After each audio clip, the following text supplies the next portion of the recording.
মাহবুবুর রহমান ইসমাইল ভাই।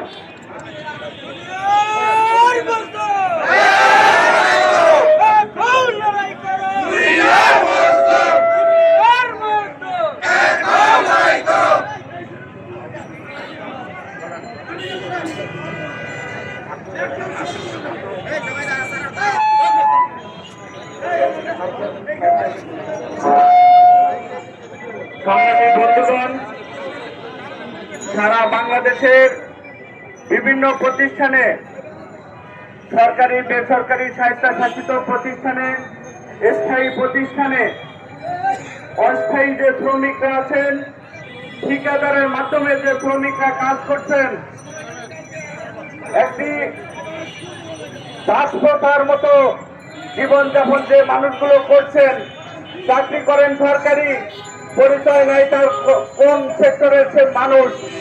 এই যে পরিস্থিতি, এই পরিস্থিতিতে এই মানুষগুলো জীবনের সাথে লড়াই করে শুধুমাত্র বেঁচে থাকার জন্য আজকে আমরণ অনশনে আছেন।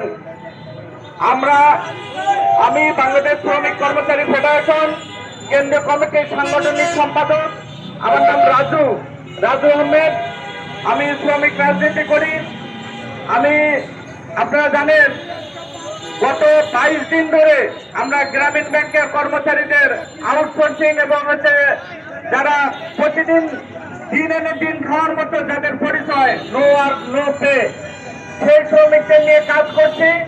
আপনারা আজকে আউটসোর্সিং এর মাধ্যমে, ঠিকাদারের মাধ্যমে যে কাজগুলো করছেন, তো সেই জায়গাগুলো আমরা মনে করি একটি গণতান্ত্রিক রাষ্ট্রে অগণতান্ত্রিক যে কার্যক্রম, এর প্রতিবাদেই আপনাদের এখানে আজকে আমরণ অনশন। আমরা এই আমরণ অনশনের সাথে বিগত দিনে ছিলাম।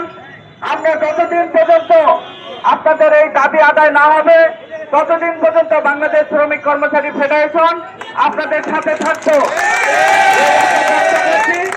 আর এখন আমাদের মাঝে বক্তব্য রাখবেন আমাদের শ্রমিক বান্ধব, বাংলাদেশে খ্যাতিমান শ্রমিকদের আন্দোলন সংগ্রামে আমরা যাকে সবসময় রাজপথে পাই, সেই শ্রমিক নেতা অ্যাডভোকেট মাহবুবুর রহমান ইসমাইল এখন আপনাদের সামনে বক্তব্য রাখছেন।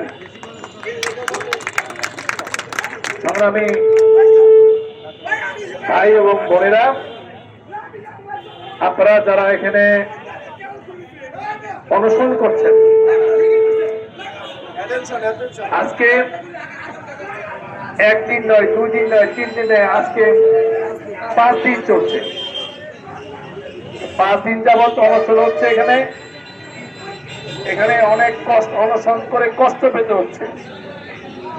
যেই জায়গা, এই জায়গায় যদি 3 বেলা কেউ বসে থাকে, একটা মানুষের পক্ষে 5 দিন বসে থাকা সম্ভব না।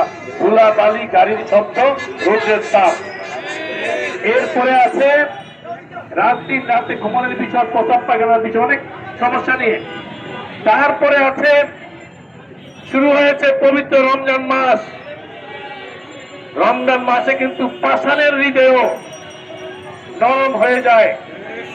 কিন্তু আজকে সরকারের মধ্যে ঘাপটি মেরে থাকা ওই কন্ট্রাক্টরের স্বার্থবাদী যে লোকগুলো আছে, তাদের হৃদয় কাঁপছে না, তাদের হৃদয় গলছে না।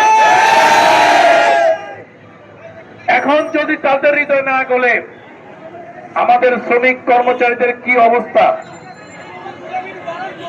আমরা তো অনেক আগে বয়ে পড়েছি, এখনো শুনি আফ্রিকা মহাদেশে দাস আছে। আগে দাস ছিল, এখনো আফ্রিকায় কিছু দাস পাওয়া যায়। এই দাস এক দল মানুষকে আরেক জায়গায় নিয়ে বিক্রি করে দিত, তাদের ছেলে মেয়ে ওইটাও বিক্রি করে দিত। এখন আমাদের দেশে, স্বাধীন দেশে, 30 লক্ষ রক্তে বেচা শহীদের দেশে আজকে এখানে মানুষ বিক্রির জন্য আউটসোর্সিং করা হয়েছে। এটা আমি সরকারের যারা আইন বিভাগে চাকরি করেন, যারা আউটসোর্সিং এর আইনটা তৈরি করেছেন, আমি তাদের কাছে, তাদের বিবেকের কাছে, তাদের মনুষ্যত্বের কাছে আমি প্রশ্ন করতে চাই, এবং যে বাইরে আছেন পৃথিবীর কোন দেশে আইন অনুযায়ী, বাংলাদেশের শ্রম আইন অনুযায়ী কোথাও আউটসোর্সিং এর কোন আইন নাই। আইন নাই, আইনের বাইরে একটা আইন তৈরি আর তারা একটা আইন দিয়েছে, নাম দিয়েছে আউটসোর্সিং। এটা কেন করেছে?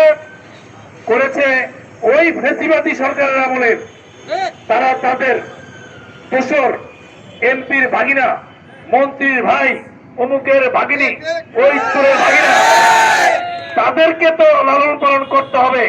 মদ, জুয়া, গাঁজা এবং দুর্নীতি করে তারা আরামে ভ্যানের তুলে যেন বসতে পারে, এই জন্য তারা তো মন্ত্রী এমপি হয়েছে। এই জন্য তাদের যে সমস্ত সাঙ্গপাঙ্গ, এদেরকে বিনা কাজে পায়ের উপরে পা তুলে আমিরি করে খাওয়ার জন্য এবং বাংলাদেশের এই শ্রমজীবী কেটে খাওয়া মানুষের কোমরে দড়ি দিয়ে, রশি দিয়ে এদেরকে আউটসোর্সিং বানিয়ে কিছু দাস বানিয়েছে তারা। আমার কষ্ট হচ্ছে যে ফেসিবাদের দোসর, ফেসিবাদের যে প্রেতাত্মা, এরা তো বাংলাদেশ থেকে 24-এর আন্দোলনে তারা বাংলাদেশ থেকে পলাতক হয়ে গেছে, কিন্তু এবং যারা আছে তারাও পালাবে, তারাও থাকতে পারবে না। যদি আমরা থাকি তারা পালাবে।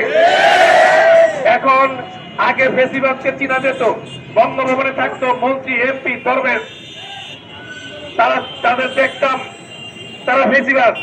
কিন্তু এখন ফেসিবাদকে দেখা যায় না। এখন ফেসিবাদ গোপনে ঢুকে গেছে মন্ত্রণালয়ের ভিতরে। এটা ফেসিবাদের, এরা হচ্ছে ফেসিবাদের আত্মাগুলি ঢুকে গেছে। এই আত্মাগুলি চেনা যায় না। এই আত্মা যখন যেখানে যেমন, তখন সেখানে তেমন, পথের সাথে গিয়ে হাঁটে, আবার আমাদের সাথে এটা কাছে, তার সাথে গিয়ে হাত মিলায়, তার সাথে গিয়ে মুখ মিলায়। এই ফেসিবাদ এখন ডেঞ্জারাস হয়ে গেছে এদেরকে। তা না হলে 5 দিন হয়ে গেল আমি